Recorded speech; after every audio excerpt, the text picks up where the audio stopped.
오늘 본문에 예수님은 이렇게 말씀하십니다. 마음이 청결한 자는 복이 있나니 그들이 하나님을 볼 것이며, 이렇게 말씀하시죠. 마음의 청결이 뭘까요?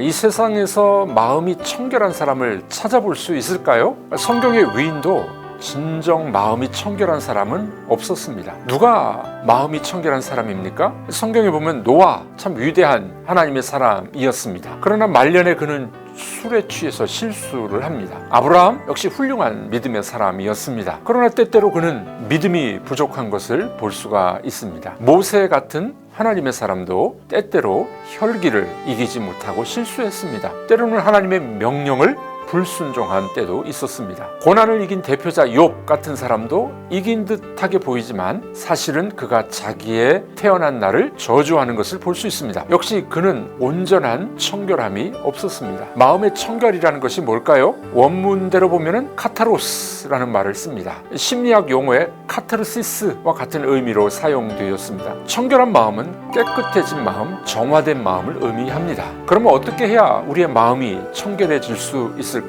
오직 성령의 능력으로 청결해집니다. 마음이 청결해지는 것은 인간 스스로 할 수 없는 일입니다. 오직 성령의 능력으로만 가능합니다. 그의 영광의 풍성함을 따라 그의 성령으로 말미암아 너희 속사람을 능력으로 강건하게 하시오며, 마음을 새롭게 하는 일은 내 의지로는 불가능합니다. 오직 성령의 능력으로 새롭게 되는 것입니다. 청결하게 되는 것이죠. 이렇게 성령으로 마음이 청결해지면 어떤 복을 받을까요? 어떤 축복이 있겠습니까? 마음이 청결한 사람에게 주시는 복은 하나님을 보는 것입니다. 내 마음을 깨끗하게 하면 하나님을 볼 수가 있습니다. 또 하나님을 보고자 하는 열망이 불타면 내 마음은 깨끗해집니다. 그러므로 결론은 간단합니다. 마음이 청결한 자가 하나님을 볼 수 있습니다.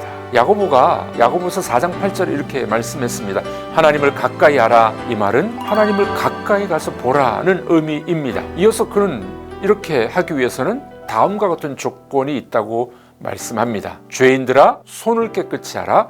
두 마음을 품은 자들아 마음을 성결하게 하라. 사랑하는 성도 여러분, 성령을 구하십시오. 그러면 마음이 깨끗해질 것입니다. 마음이 청결해진 사람은 하나님을 보게 될 것입니다. 위를 보고 하늘을 보면 아무리 배가 요동쳐도 두렵지 않습니다. 믿음의 주여 온전케 하시는 예수님을 바라보십시오. 그 하나님을 날마다 쳐다보고 묵상하십시오. 성령의 기름 부으심을 늘 갈망하십시오. 그런 사람은 세상이 요동쳐도 절망하지 않습니다. 그런 사람은 마음이 청결해질 것입니다. 그런 사람은 하나님을 알게 되는 복을 받습니다. 하나님을 보게 되는 축복을 경험할 줄 믿습니다.